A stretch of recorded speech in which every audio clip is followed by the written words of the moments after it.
Don't let anyone try and tell you otherwise. Arcade games changed the world.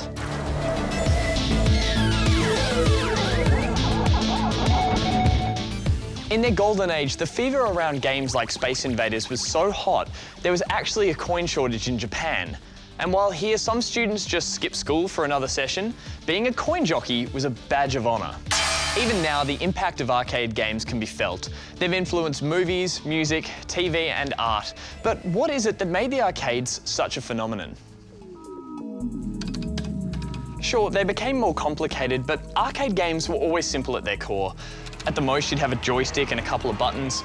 There was just something magical about arcade parlours. They were loud, they were exciting, with just a hint of danger.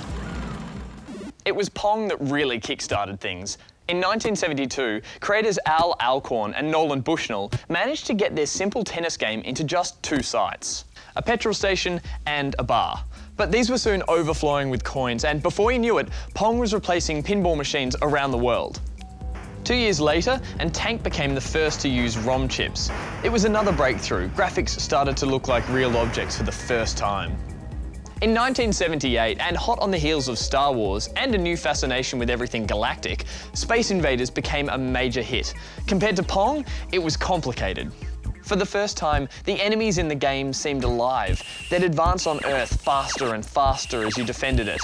It made millionaires out of its makers. Colour was another big frontier. Apple co-founders Steve Jobs and Steve Wozniak led the charge with Breakout in 1976. The black and white screen used cellophane, so it would appear it was actually in colour. It was Galaxian, though, 3 years later, that used RGB technology first. Once this technological juggernaut fired up, it was impossible to stop. Defender won a huge following in 1980 with its 7-button controls. As the 80s rolled on, so too did the hits.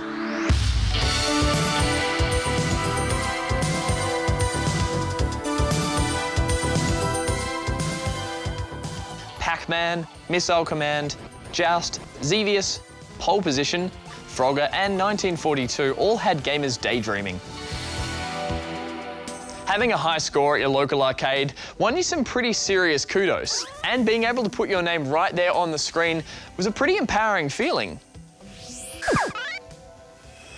While arcades have made gamers like King of Kong's Billy Mitchell famous, Australia has its own record holders too. Rodney Day's 1983 Pengo record still stands. And in 2009, Phil Day set a new Gallagher world record of over 3 million. And gamers are still breaking world records. One called Knuckles made headlines last year with his feats in Space Invaders. And there's even a Hollywood movie based on the game in the works. As the 90s appeared, Konami released a 4-player cabinet based on a new runaway hit, the Teenage Mutant Ninja Turtles. It was impeccable timing, and the co-op feature and slick graphics was a far cry from the games it stood next to.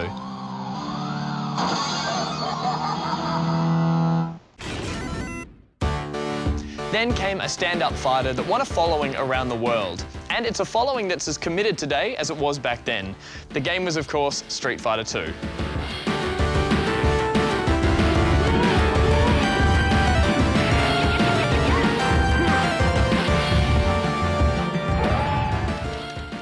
As console games began to match the quality of their cabinet cousins, more and more gamers began to trade up the buzz of the arcade for the comfort of gaming in their own home.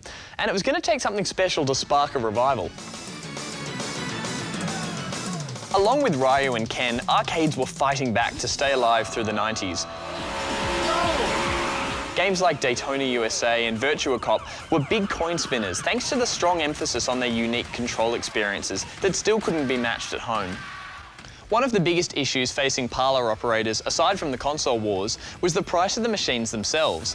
For instance, a Street Fighter 4 machine would set you back $20,000. It's a lot of money, especially considering the home console version was released just 9 months later.